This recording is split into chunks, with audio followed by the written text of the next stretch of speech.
The capacity to learn is a gift. The ability to learn is a skill. And the willingness to learn is a choice.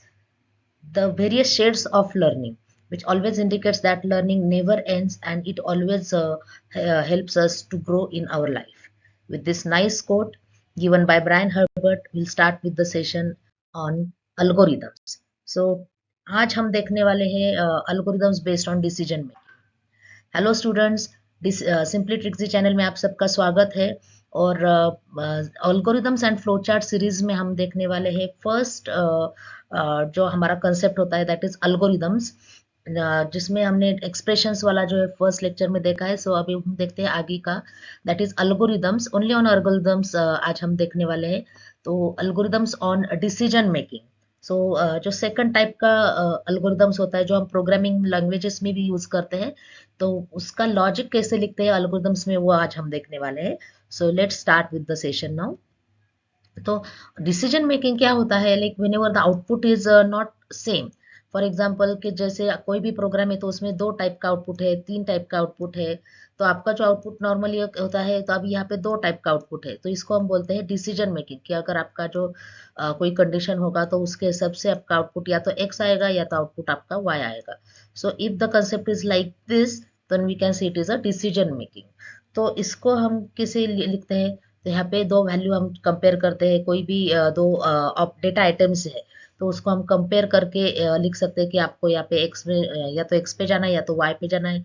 Yes no answer हो सकता है या फिर कोई भी उसका answer हो सकता है। तो 1 2 भी हो सकता है, 1 2 3 भी हो सकता है। So likewise the answer will be dependent.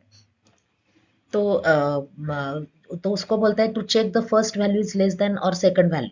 तो ये सबसे पहला केस रहता है कोई भी इसमें जब हम नंबर्स इन्वॉल्व करते हैं। तो हम चेक जो करते हैं 2 नंबर्स, उसमें 6 टाइप्स का कंडीशन होता है। तो पहला है लेस देन, तो जैसे कि हम लिख सकते हैं ए लेस देन बी। दूसरा होता है ग्रेटर देन, तीसरा होता है आपका A less than equal to, greater than equal to. So ये 4 टाइप्स का कंडीशन है, बेसिक कंडीशन। इसके अलावा मतलब जहाँ पे हम कंपेयर करते हैं कि कोई भी वैल्यू कम या ज्यादा है।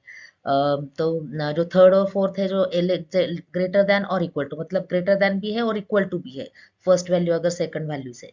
देन 2 वैल्यू अगर हम कंपेयर करते हैं फॉर इक्वलिटी, तो A equal equal B, then A not equal to B, मतलब दोनों वैल्यू अगर ट्रू, दोनों वैल्यू अगर इक्वल नहीं है तो क्या एग्जीक्यूट करना है, क्या आउटपुट आना चाहिए। सो ऐसे ऑपरेटर्स हम यहाँ पे यूज करते हैं। तो दिस आर द ऑपरेटर्स के, ये लेस देन ग्रेटर देन, ये यहाँ पे 6 टाइप्स का ऑपरेटर हम यूज करते हैं।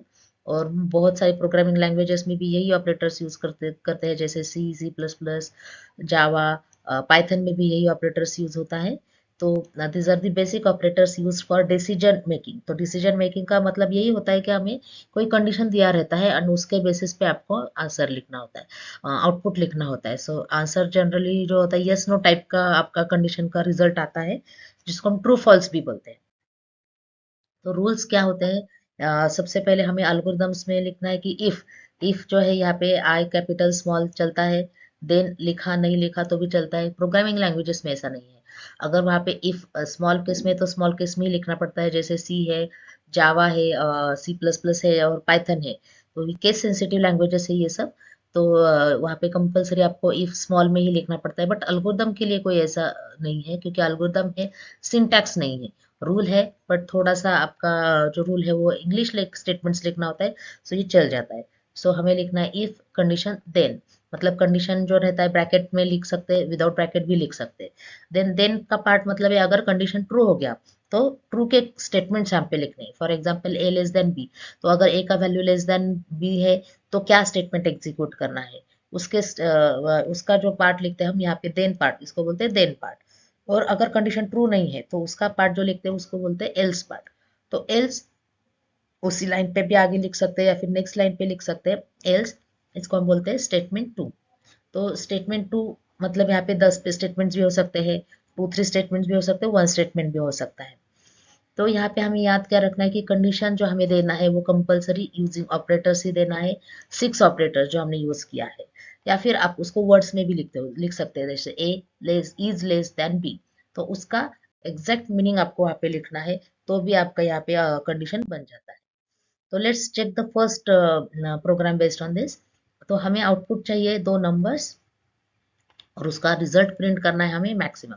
अब देखिए यहाँ पे हमने एंटर किया तो है कि 30 और 20, तो आपका आंसर हमेशा 30 नहीं आएगा, तो आपका कभी 30 भी आ सकता है। यहाँ पे अगर 200 दिया तो आपका आंसर जो है वो 200 आप भी आ सकता है। सो यहाँ पे आउटपुट अलग अलग है, that's why it is called as decision making. तो सेकंड इसमें मैंने देखो 10 एंड 200 दिया है, तो मैक्सिमम आपका 200 आया है। सो ये आउटपुट आपका अलग अलग है। सो दिस प्रोग्राम जो या फिर this algorithm is compulsory based on the decision making, इसको बोलते हैं अल्गोरिदम। तो अब आउटपुट का मतलब ये है कि जब इस एल्गोरिदम को हम प्रोग्राम में कन्वर्ट करेंगे तब आउटपुट आएगा। सो एल्गोरिदम का आउटपुट डायरेक्टली नहीं आता है, कोई कंपाइलर नहीं होता है इसके लिए कि डायरेक्टली एल्गोरिदम टेस्ट किया, नहीं। बट इसका लॉजिकल मीनिंग है कि एल्गोरिदम जब हम कन्वर्ट करेंगे प्रोग्राम में तब उसका आउटपुट ऐसे आएगा। Alright, so how to write this? So every algorithm has the start and stop step, वो compulsory लिखना है आपको। step, again step word is not compulsory, last time I told you। Then display enter two numbers, तो सबसे पहले मुझे ये result चाहिए, ठीक है। ये उसके बाद ये नंबर्स मुझे एक्सेप्ट करना है। So let's accept that number, input two numbers. आप यहाँ पे टेक ए एंड बी भी लिख सकते हैं बिकॉज ये नंबर्स हम यहाँ पे एक्सेप्ट करना है। देन हम ये कंडीशन चेक करना है कि 30, अगर ये आपका 30 है ए, ओके, एंड 20 है आपका बी, तो ए अगर ज्यादा है तो ए का वैल्यू डिस्प्ले करो, बी अगर ज्यादा है तो बी का वैल्यू डिस्प्ले करो। सो अगर ए ज्यादा है that means display A, so display maximum equal to A. उसी का else part, that is else display maximum equal to B, क्योंकि अगर आपका बी ज्यादा है तो बी का वैल्यू डिस्प्ले करना है, that's it, and stop the procedure. तो इसका ट्रेसिंग जो है मतलब कि आपका नंबर जो है फर्स्ट नंबर अगर ज्यादा है तो वो ज्यादा डिस्प्ले होगा, एंड सेकंड ज्यादा है तो सेकंड डिस्प्ले होगा।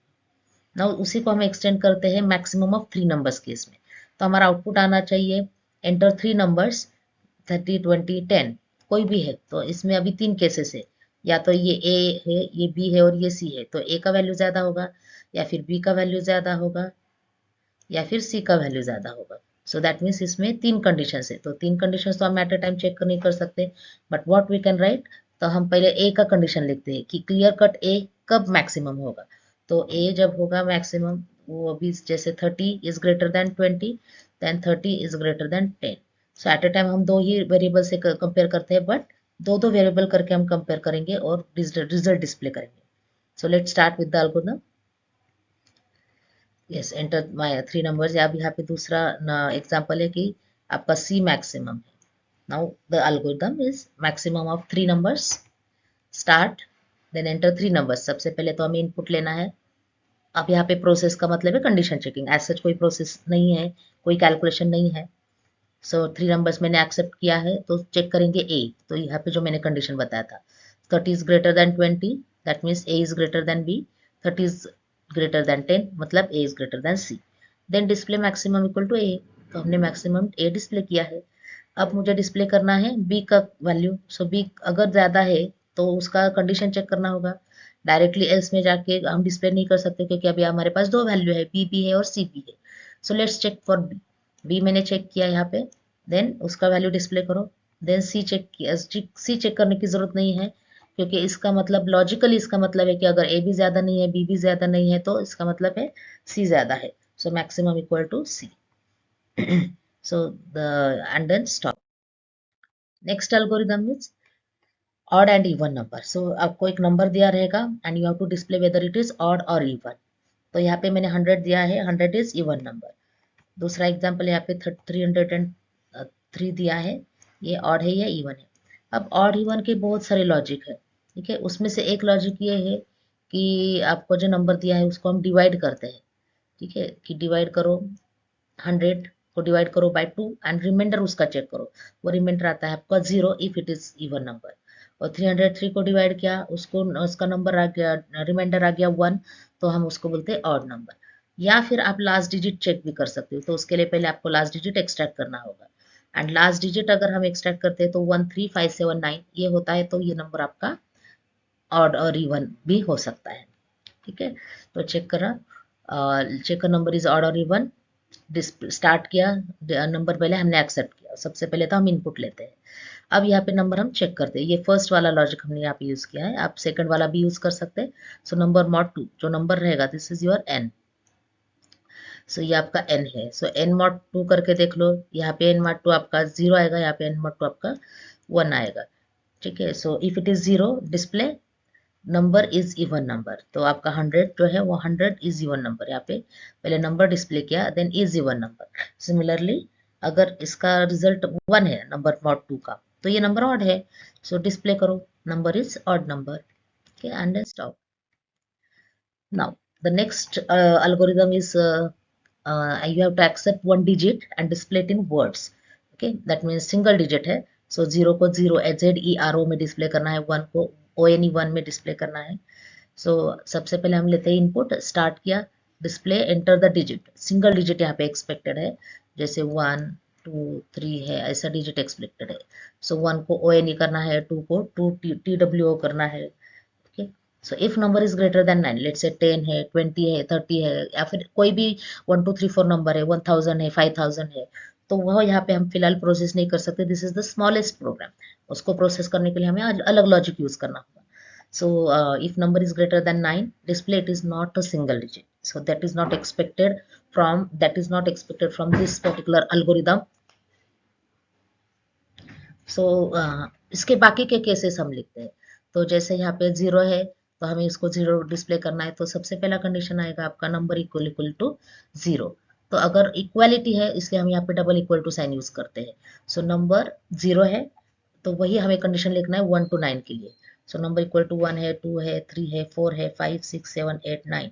तो यहाँ पे उसके रिस्पेक्टिव रिजल्ट है इन वर्ड्स ZEROON. ओके, तो 6 7 8 9. Okay, that's it. एंड अगर ये भी नहीं है, that means number is not a digit. So capital ABCDS वाले नंबर है, तो ये वाले नंबर हम यहाँ पे डिस्प्ले करते हैं. And that's it, the program algorithm is finished here. So last step, that is last step लिखना ना भूले, that is stop. अब इसका ट्रेसिंग ये होता है, हमने अगर नंबर एंटर किया है 6, तो 6 आंसर आएगा. अगर हमने नंबर एंटर किया है डॉलर, तो dollar is not a digit. अगर हम 10 एंटर करते हैं, तो 10 आपका नॉट अ सिंगल डिजिट, ऐसे आंसर आएगा. ओके, तो नेक्स्ट जो प्रोग्राम है वो है आपका बहुत ही इम्पोर्टेंट प्रोग्राम अल्गोरिदम है, that is to check number year is leap year और नॉट.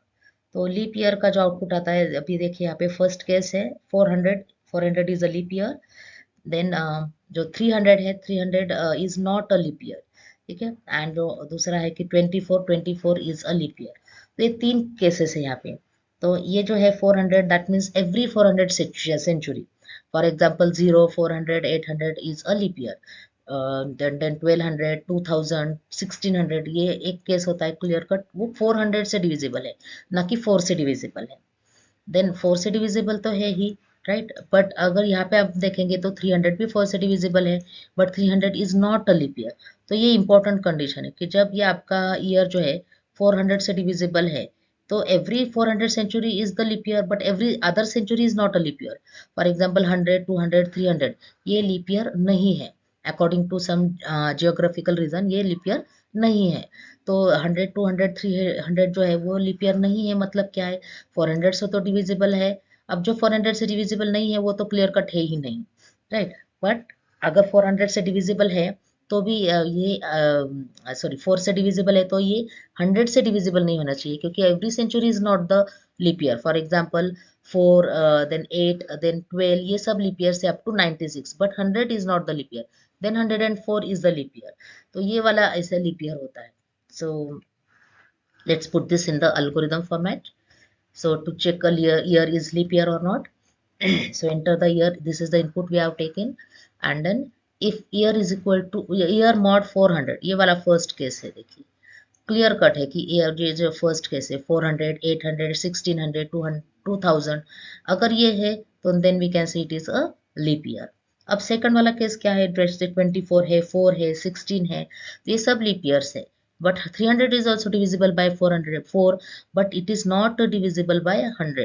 ये कंडीशन होना चाहिए. तो 300 तो 100 से भी डिविजिबल है, इसलिए लीप ईयर नहीं है. 24 100 से डिविजिबल नहीं है, इसलिए लीप ईयर है. तो इसको कैसे सिमुलेट करें और इसको कैसे लिखें, तो year mod 400 is equal to 0, जैसे 4 देन 16 24 वाला केसेस है, तो ये 4 से डिविजिबल है. ठीक है, लेकिन एट द सेम टाइम ये 100 से डिविजिबल नहीं है, ये 100 से डिविजिबल है, दिस वन, राइट। सो 100 से डिविजिबल नहीं है, ये वाला कंडीशन हमें ऐड करना है यूजिंग एंड। कंपल्सरी ये कंडीशन ट्रू होना चाहिए। ये फर्स्ट केस है, इसलिए यहाँ पे कुछ मतलब इसका और इसका कुछ मर्जिंग नहीं है। So first and second case जो हमने लिखा यूजिंग और लिखा है, राइट। और ये यहाँ पे हमने लिखा यूजिंग एंड। सो ये कंपल्सरी कंडीशन है। Then display year is a leap year, okay, क्योंकि आपका ईयर जो है वो लीप ईयर बन जाता है। Else display the year is not leap year and then stop. So next algorithm is based on the result of a student. So you have to accept the marks of 6 subjects. कितने भी subject हो सकते हैं, logically हमें से देखना है। 6 है तो 6 सब्जेक्ट का इनपुट लेना है, 3 है तो 3 सब्जेक्ट का इनपुट लेना है। Then calculate the percentage using the standard formula and just display the class opted. कोई भी आपके हिसाब से जो भी क्लास है, first class, second class, third class, वो भी आप लिख सकते हो। Distinction first class, higher second class, वो भी लिख सकते हैं। तो ABC ग्रेड ऐसा भी हो सकता है। So that you have to display. Now start, accept the input first as display enter the marks of 6 subjects. Then accept it using ABCDEF या फिर M1 M2 M3 M4 up to M6 करो, कोई भी variables ले सकते हैं। देन display the calculate the percentage. अब यहाँ पे हमने एज्यूम किया है कि ये जो मार्क्स है दैट इज आउट ऑफ 100। अगर आउट ऑफ 100 नहीं है तो आपको टोटल मार्क्स एक्सेप्ट करना होगा, total maximum marks, and then उसको हमें मल्टीप्लाई करके डिवाइड करना होगा। सो परसेंटेज अब यहाँ पे हमने एज्यूम किया इसलिए, तो formula is very simple. So addition and divided by 100 and display the percentage using this line. Then this if the percentage is greater than 70, okay, normally 70 से ज़्यादा है, 70 या फिर 70 से ज़्यादा है तो उसको हम डिस्प्ले करते हैं डिस्टिंक्शन वाइज। सो ये कंडीशंस आप आपके हिसाब से चेंज भी कर सकते हो, ठीक है। ग्रेटर देन 75 है तो डिस्टिंक्शन है, जैसा आपको कंडीशंस दिया है वैसे, नहीं तो फिर आप एज्यूम कर सकते हो।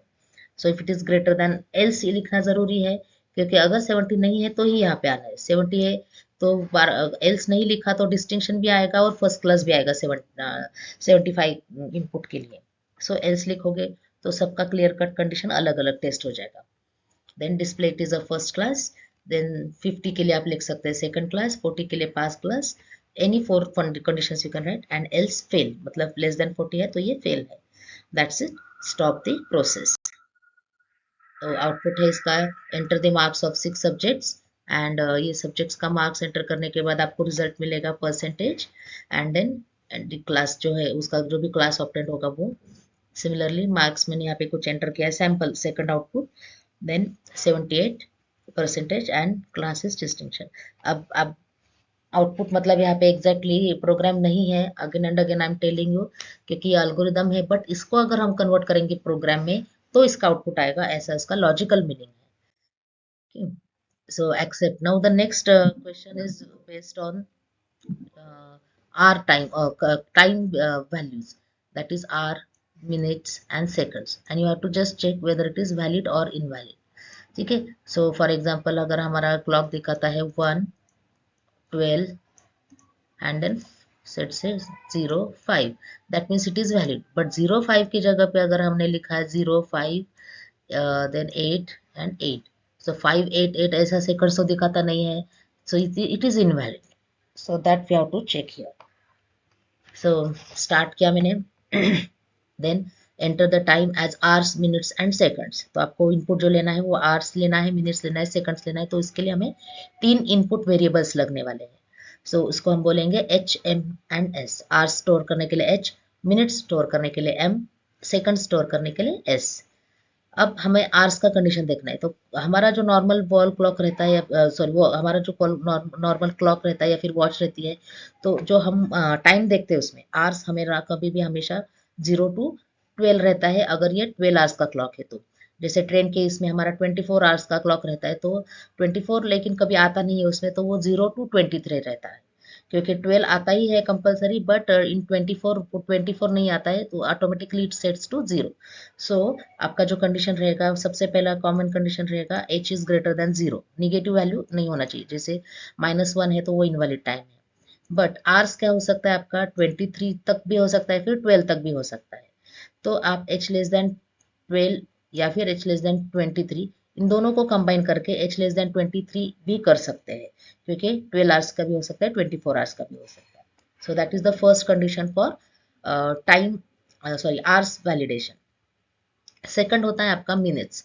सो मिनट्स के इसमें कितना होता है, 0 to, नॉर्मली मिनट्स हमारा 60 रहता है मैक्सिमम, बट क्लॉक में हम वो 60 दिखाते नहीं है. 0, 1, 2, 3, और जब ये 60 हो जाता है अपने आप आपका आवर्स का वैल्यू इंक्रीज होता है और मिनट्स अपने आप 0 सेट होता है. सो यहाँ पे 0 to 59 ये उसका वैल्यू है. सो ग्रेटर देन और इक्वल टू 0, क्योंकि 0 भी हो सकता है, negative values are not allowed. Okay, then minutes case में लेस देन और इक्वल टू 59 होता है. Then similarly same is the condition for seconds. Then display time and then else it is invalid time. तो ये else का मतलब क्या है कि अगर ये तीन कंडीशन ट्रू हो गया, first condition is true, second condition is true, third condition is true, तो ये तीनों कंडीशन यहाँ पे अगर ट्रू होता है तो ये आपका आता है इस पार्ट में, that means display valid time. Time आपका वैलिड डिस्प्ले हो गया. अब एल्स का मतलब ये है only the last condition is false, तो भी हमें इनवैलिड टाइम डिस्प्ले करना है, क्योंकि आपका सेकंड्स भी रॉन्ग नहीं चलेगा. जैसे मैंने फर्स्ट एग्जांपल दिखाया था यहाँ पे कि 1 है, 12 है, लेकिन 588 है, so not valid. So seconds भी इनवैलिड है, ओनली सेकंड्स में इनवैलिड है तो भी नहीं चलेगा, सो डिस्प्ले इनवैलिड टाइम. रादर यहाँ पे आप डिस्प्ले कर सकते हो इनवैलिड सेकंड्स. ओके, यहाँ पे और भी क्लियर होगा आपका इनवैलिड सेकंड्स. एल्स में जा सकते हैं तो आप इसका एल्स होता है, राइट. सो यहाँ पे आप डिस्प्ले कर सकते हैं invalid time, sorry, invalid time in bracket minutes, मतलब यहाँ पे मिनट्स ही इनवैलिड है, और इसका एल्स मतलब इनवैलिड आर्स. ओके, तो आपका आर्स ही इनवैलिड है, तो ये आपको यहाँ पे लिखना है. या फिर आपको डेफिनेटली यहाँ पे हमने जो लिखा है इनवैलिड टाइम वो भी करेक्ट है लॉजिकली, और थोड़ा सा एक्यूरेसी चाहिए तो आप यहाँ पे लिख सकते हो invalid seconds, invalid minutes and invalid hours. That's it, and the last step is stop. Alright, so if we test this, आपको आउटपुट ऐसे मिलेगा. Enter the time. ओके, मैंने यहाँ पे लिखा है -4, ठीक है, invalid time. Then invalid, then enter the time as hours minute seconds. अब यहाँ पे लिखा है मैंने वैलिड टाइम 23 क्लॉक आवर्स के हिसाब से ये 22 वैलिड है, देन 59 है एंड 55 है. So this is the valid time. Next जो है, अभी ऐसे ही आप अलग अलग एल्गोरिथम्स इसमें डेवलप कर सकते हैं जहाँ पे कंडीशन है. So based on this what you can do, minimum of 2 numbers, सिर्फ लेस देन की जगह पे मिनिमम, ग्रेटर देन की जगह पे लेस देन करना है, and then you can write the same algorithm for minimum of 2 numbers, then minimum of 3 numbers. Okay, then इन दोनों को कंबाइन करके और फोर्थ नंबर लेके भी आप उसको थोड़ा सा एक्सटेंड कर सकते हो. So likewise only the logic is develop. So अगर आपको लॉजिक डेवलप करनी है तो ये वाली जो क्वेश्चन है ये जरूर ट्राई कीजिए. ये बहुत ही सिंपल है, जस्ट आपको प्रीवियस एल्गोरिथम्स थोड़ा सा वेरीफाई करके देख के लिखना होगा. Then check 2 numbers are equal और नॉट, तो आपको जब इक्वालिटी का सिंबल वहाँ पे यूज करना है. Then check a number is divisible by B और नॉट. सो यहाँ पे आप मॉड ऑपरेटर यूज कर सकते हो, हमने मॉड 2 यूज किया है, so accordingly you can check for A and B, general कोई भी नंबर से. सो वैसे ही आप मल्टीपल ऑफ 7 के लिए चेक कर सकते हैं. मल्टीपल ऑफ 7 का मतलब ही डिविजिबिलिटी बाय 7 है, इनडायरेक्टली आप वो यूज कर सकते हैं. Then purchase amount, sales amount, ये यहाँ पे उसका प्रॉफिट और लॉस, जैसे हमने परसेंटेज का प्रोग्राम किया है, using that you can do this. आप उन दोनों का सब्ट्रैक्शन कैलकुलेट करो, purchase amount and sales amount, वो पॉजिटिव है निगेटिव है उसके हिसाब से आप यहाँ पे डिक्लेयर कर सकते हैं कि पॉजिटिव और लॉस कितना, प्रॉफिट और लॉस कितना हो गया है. देन आप एंगल ले सकते हो एक, एंड ये एंगल चेक कर सकते हो वेदर इट इज एक्यूट और right angle. if it is less than 90, if it is equal to 90, greater than 90, 180, then greater than 180 but less than 360 and 360, ये वाले conditions आप यहाँ पे ऐड कर सकते हो. so less than भी है, equal to भी और greater than भी है, all three types of conditions are used here. तो देन टू चेक 2 एंगल्स, तो जैसे 2 नंबर्स हम यहाँ पे इक्वालिटी चेक करते हैं, तो वैसे ही 2 नंबर्स आपको चेक करना है, 2 नंबर्स एज एंगल्स, सप्लीमेंट्री है, कॉम्प्लीमेंट्री है, या फिर कॉन्ग्रुएंट है. तो इक्वल है अगर तो सप्लीमेंट्री होता है, उनका एडिशन आपको यहाँ पे चेक करना है कॉम्प्लीमेंट्री केस में. सो ये भी एल्गोरिथम आप इजीली कर सकते हैं. देन 3 एंगल्स, हम यहाँ पे चेक करना है कि वो ट्रायंगल कौन से टाइप का है. तो अगर वो 3 एंगल्स 3 साइड सेम है तो इक्विलैटरल होता है, 2 सेम है तो हमें उसको आइसोसेलेस बोलते हैं. कोई भी 2 वैल्यू, लेकिन ए बी भी हो सकता है, बी सी भी हो सकता है, ए सी भी हो सकता है. And then right angle triangle, उसमें से एक एंगल आपका 90 होना चाहिए देन, और बाकी के दो एल्गोरिदम्स अलग अलग वैल्यू भी हो सकता है, so that you can check that is right angle triangle और देन आपको नंबर यहाँ पे डिस्प्ले करना है as a coin denomination, amount denomination. For example if you have entered 1 2 3 4, तो 1000 आपके मतलब उसमें 1000 के कितने नोट्स लगने वाले, एक ही लगेगा। 500 के नहीं लगेंगे क्योंकि आपका 1000 ऑलरेडी हो गया है। So likewise you have to display the denomination using this possible values, 100, 1, 5, 10, 20, 50, 100, 500 and 1000। Then जैसे हमने सिंगल डिजिट वाला प्रोग्राम किया था, तो वीक ऑफ डे भी आप उसमें कर सकते हो। जीरो एंटर किया है, उसको संडे मंडे डिस्प्ले कर सकते हो। देन परसेंटेज का हमने किया, उसके बेसिस पे आप addition subtraction of two numbers depending on the choice, मतलब अगर चॉइस आपका 1 है या फिर प्लस है तो एडिशन होगा, 2 है या फिर सब्ट्रैक्ट माइनस है तो सब्ट्रैक्शन होगा। Likewise you can display the result. Then जैसे सिंगल वैल्यू हमने टेस्ट किया है, ऐसे मंथ वैल्यू टेस्ट करके उसका भी रिजल्ट आप वर्ड्स में डिस्प्ले कर सकते हैं। एंड सिमिलरली उसी के जैसा आपका होता है कलर, ओके, कलर कोड। तो कलर कोड भी आप ले सकते हो फ्रॉम विबग्योर। सो अगर कैपिटल वी है स्मॉल वी है तो वायोलेट होगा, कैपिटल आई है स्मॉल आई है तो इंडिगो होगा। सो likewise you can handle 7 conditions and last में आपको लिखना है not a colour code. So likewise you can develop the algorithms. So thank you for watching this video. Stay tuned for such nice videos, interesting videos, and हम आगे देखेंगे next type का algorithm. So stay tuned for the next video. Thank you and have a nice day.